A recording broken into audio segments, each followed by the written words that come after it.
Uy, perdón. Bienvenidos todos a este miércoles de tertulia. Ahora, después de un día arduo y demostrar nuestra inconformidad ante estas atrocidades de hoy en día del gobierno, vamos a tener una noche de tertulia. Para eso, vamos a tener que aprender del capitalismo para después poder destruir el capitalismo. Así que démosle la bienvenida a la doctora Ginás, al doctor Rosenthal y al doctor Tutzen. Hola Martín, muchas gracias por invitarnos otra vez. Muchas gracias, Martín. Y gracias, Marto. Como siempre. Un placer, como siempre. Para el día de hoy, para la noche de hoy, les tengo una propuesta. Les propongo hablar sobre los estados modernos. Entonces, para aquello, les propongo que empecemos con la revolución industrial y la revolución industriosa. Después, pasemos a cómo la cultura fue un método determinante tanto para comercio interior como para el comercio exterior de los países, luego pasar al nacionalismo y a la formación de la identidad nacional, para después terminar con un extra que son la historia desde diferentes lentes. ¿Les parece? Sin más, les propongo, Aleja, ¿por qué no nos explicas para tener la entrada cuál fue la básica diferencia entre la revolución industrial y las revoluciones industriosas? Claro, Martín, con mucho gusto.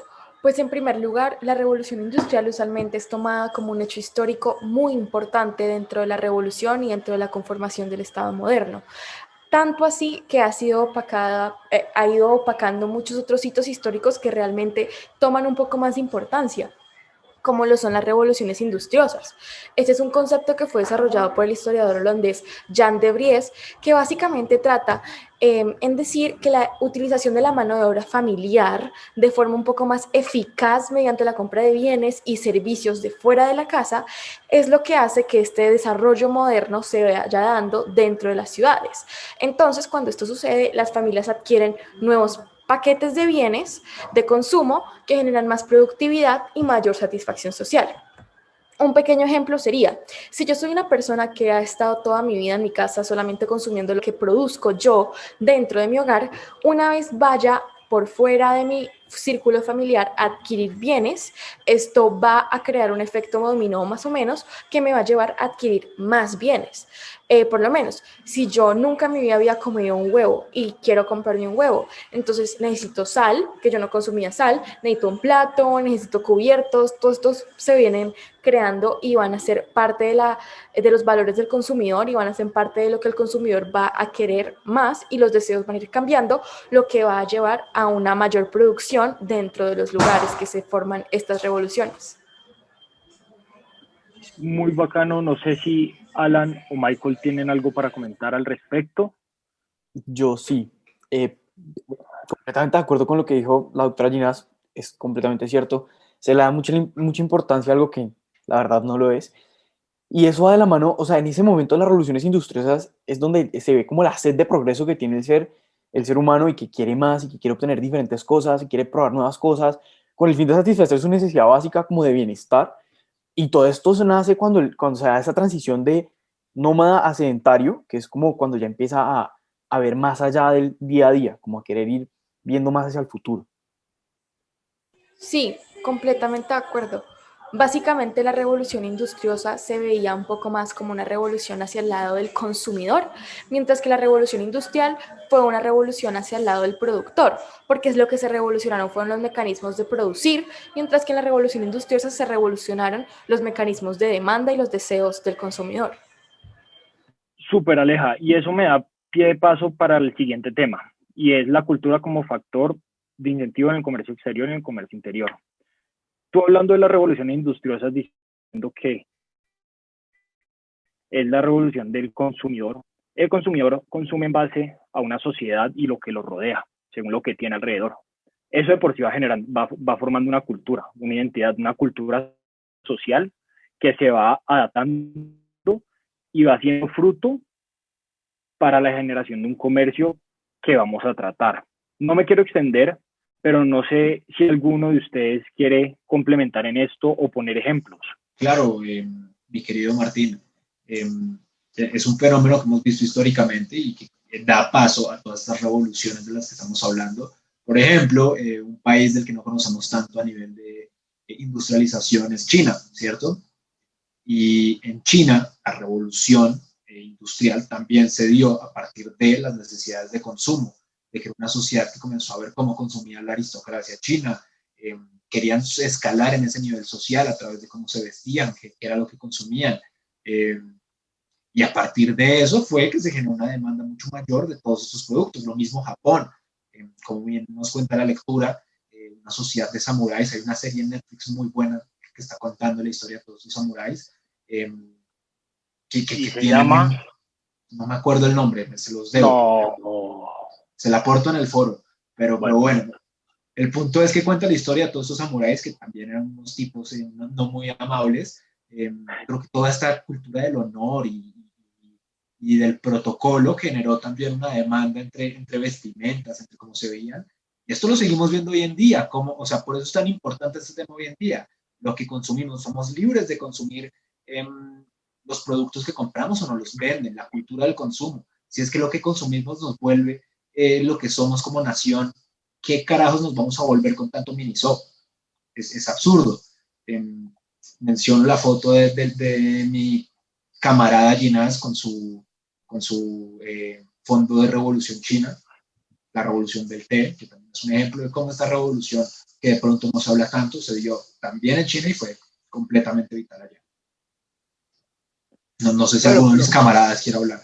No, perfecto. Y otro factor que me gustaría también complementarle era, pues, cómo todos esos aspectos culturales de que poco a poco se iban empezando a hacer mercados nacionales, fueron abriendo el comercio y fueron creando, así como abrían el comercio, también le fueron dando una identidad a cada país. Entonces, por ejemplo, Japón, en base a los samuráis, empezó a fortalecer mucho el tema de la metalurgia. Por el otro lado, Europa empezó a fortalecer el tema textil, que era una de sus fortalezas. Y esos dos llevaron a que se formara un comercio exterior, donde intercambiaban bienes porque unos se especializaban en una cosa y los otros en la otra. Además Sí, de eso, entra completamente el de tema de la acuerdo. identidad. A la Aleja. No, completamente de acuerdo, Martín. Yo solo te iba a agregar que ese es el tema de la especialización de la mano de obra que se dio de parte de estas revoluciones industriales que pasaron en los lugares. Entonces, ese tema que tú hablas de que Japón se volvió especializado en la metalurgia y que Europa se volvió especializado en otro tipo de productos, todo esto y también inclusive lo que Michael hablaba de lo que de la objetivización del lujo dentro de los deseos del consumidor. Todo esto llevó también no solamente a un desarrollo, pero a un desarrollo no es lineal, no fue un desarrollo igual para todo el mundo.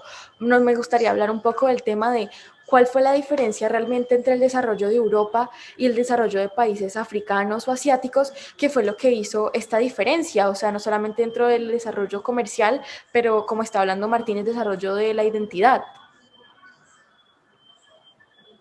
Bueno, yo sí quisiera opinar ahí en cuanto a la parte de los países africanos que pues, se evidenció un gran, o sea, es muy obvio cómo las tribus se quedaron siendo tribus y cómo no avanzaron en la explotación de minerales, bueno, de distintas cosas, no se especializaron. Ellos se cerraron mucho a su comercio interior y, bueno, no se quisieron expandir y por eso es que incluso hoy en día es evidente como ciertos países africanos son tribales, son pequeños, no están desarrollados, sacan una materia prima porque tienen que hacerlo, pero al fin y al cabo no se han desarrollado como Europa o incluso China o toda la parte asiática de las especias, por ejemplo, el tipo India, Indonesia, que sacaron eso y lo explotaron, que construyeron su identidad y la mostraron al mundo. Bueno, y también siendo nosotros internacionalistas y analizando este mundo moderno, volvemos al tema de cómo se configuraron estas naciones, que hoy en día es motivo de muchísimos problemas. África no se pudo consolidar como naciones porque no tuvieron el mismo proceso industrial, ni las sociedades, por ejemplo, tribales de árabes y medio orientales, no se pudieron consolidar como son. Y hoy en día uno mira el mapa étnico de África y es un montón de colores y punticos que no coinciden en nada con los países hoy en día, que son un producto de una cantidad absurda de conflictos. Por esto mismo, intentar imponer una visión de nación que se creó en Occidente, que también pudo haber aceptado China y Japón, pero que no era universal, en zonas donde de pronto no era lo que más convenía, y a partir de una colonización brutal, que hoy en día nos sigue trayendo problemas.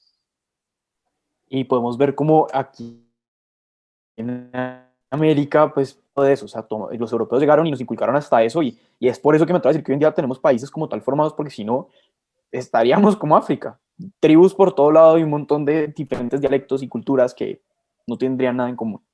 De Bueno, y acuerdo. también es que somos un caso muy especial en la historia como americanos, que nuestra identidad se consolida un poquito después, pero eso lo podemos ver con nuestro amigo camarada Hobsbawm, pero para eso todavía falta unas 2 semanitas. Paciencia, paciencia.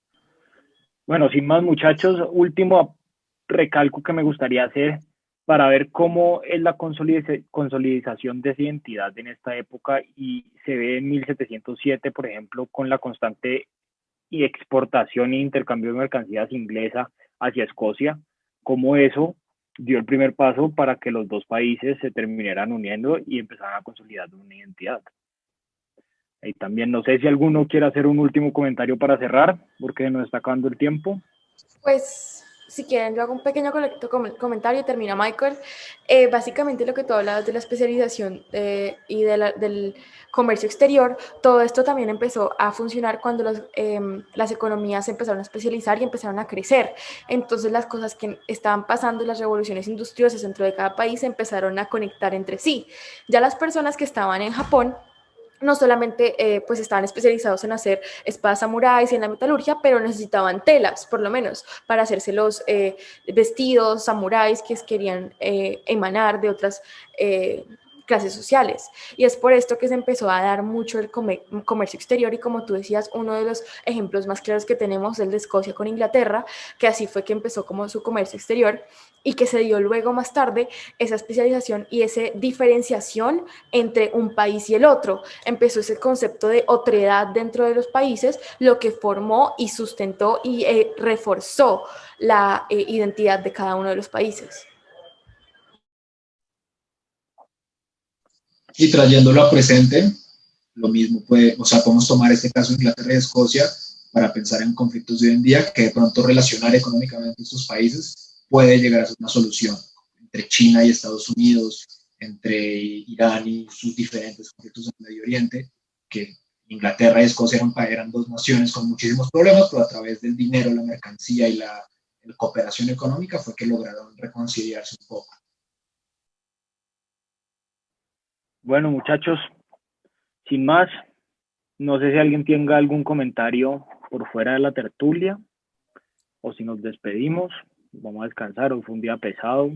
Sí, al paro, No no a al la reforma vandalismo. tributaria, no a la reforma tributaria, por favor. Tenemos que manifestarnos de una forma pacífica, usemos las redes. No al Todo. vandalismo. Sí, al No paro, al no al vandalismo, por vandalismo. favor. Sí a la revolución cultural, a la educación. Por si acaso, hay una persona que les voy a dar los mejores tips para la protesta. Se llama Jaime Prada y en el próximo podcast les daremos el contacto. Muchísimas gracias. Así que mírennos para tener el número. Hasta luego.